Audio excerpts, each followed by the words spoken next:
Tonight on Midnight Reads, we'll read the final chapter of A Scandal in Bohemia from The Adventures of Sherlock Holmes by author Conan Doyle, in a slow, soothing tone to help you drift off. I slept at Baker Street that night, and we were engaged upon our toast and coffee in the morning when the King of Bohemia rushed into the room. "You have really got it," he cried, grasping Sherlock Holmes by either shoulder and looking eagerly into his face. "Not yet. But you have hopes?" "I have hopes." "Then come. I am all impatience to be gone. We must have a cab." "No, my brougham is waiting." "Then that will simplify matters." We descended and started off once more for Briony Lodge. "Irene Adler is married," remarked Holmes. "Married? When?" "Yesterday. But to whom?" "To an English lawyer named Norton." "But she could not love him." "I am in hopes that she does." "And why in hopes?" "Because it would spare your Majesty all fear of future annoyance. If the lady loves her husband, she does not love your Majesty. If she does not love your Majesty, there is no reason why she should interfere with your Majesty's plan." "It is true. And yet, well, I wish she had been of my own station. What a queen she would have made." He relapsed into a moody silence, which was not broken until we drew up in Serpentine Avenue. The door of Briony Lodge was open, and an elderly woman stood upon the steps. She watched us with a sardonic eye as we stepped from the brougham. "Mr. Sherlock Holmes, I believe?" said she. "I am Mr. Holmes," answered my companion, looking at her with a questioning and rather startled gaze. "Indeed? My mistress told me that you were likely to call. She left this morning with her husband by the 5:15 train from Charing Cross for the Continent." "What?" Sherlock Holmes staggered back, white with chagrin and surprise. "Do you mean that she has left England?" "Never to return." "And the papers?" asked the king hoarsely. "All is lost. We shall see." He pushed past the servant and rushed into the drawing room, followed by the king and myself. The furniture was scattered about in every direction, with dismantled shelves and open drawers, as if the lady had hurriedly ransacked them before her flight. Holmes rushed at the bell pull, tore back a small sliding shutter, and plunging in his hand, pulled out a photograph and a letter. The photograph was of Irene Adler herself in evening dress. The letter was superscribed to Sherlock Holmes, Esquire.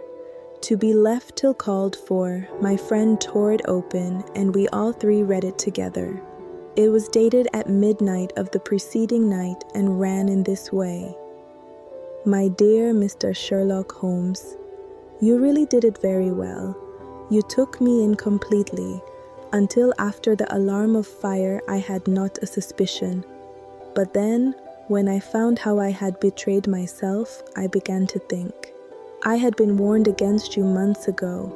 I had been told that if the king employed an agent, it would certainly be you, and your address had been given me. Yet, with all this, you made me reveal what you wanted to know. Even after I became suspicious, I found it hard to think evil of such a dear, kind old clergyman. But you know, I have been trained as an actress myself. Male costume is nothing new to me. I often take advantage of the freedom which it gives. I sent John, the coachman, to watch you. Ran upstairs, got into my walking clothes, as I call them, and came down just as you departed.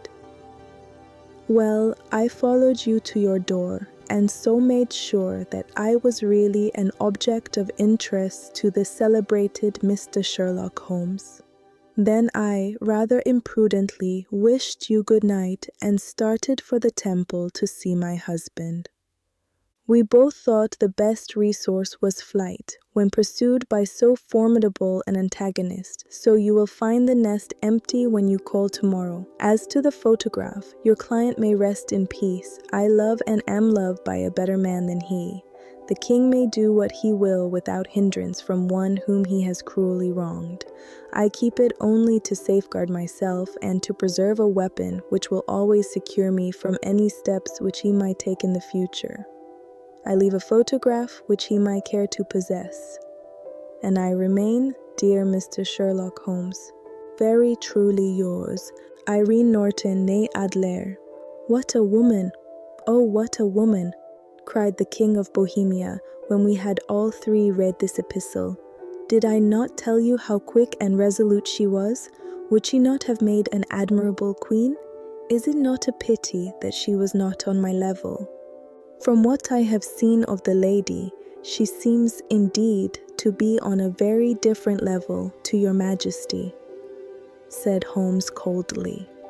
I am sorry that I have not been able to bring your Majesty's business to a more successful conclusion.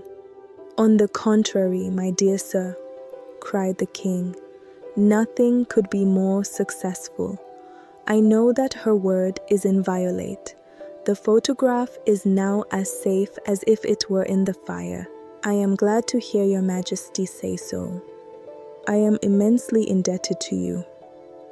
Pray tell me in what way I can reward you. This ring. He slipped an emerald snake ring from his finger and held it out upon the palm of his hand.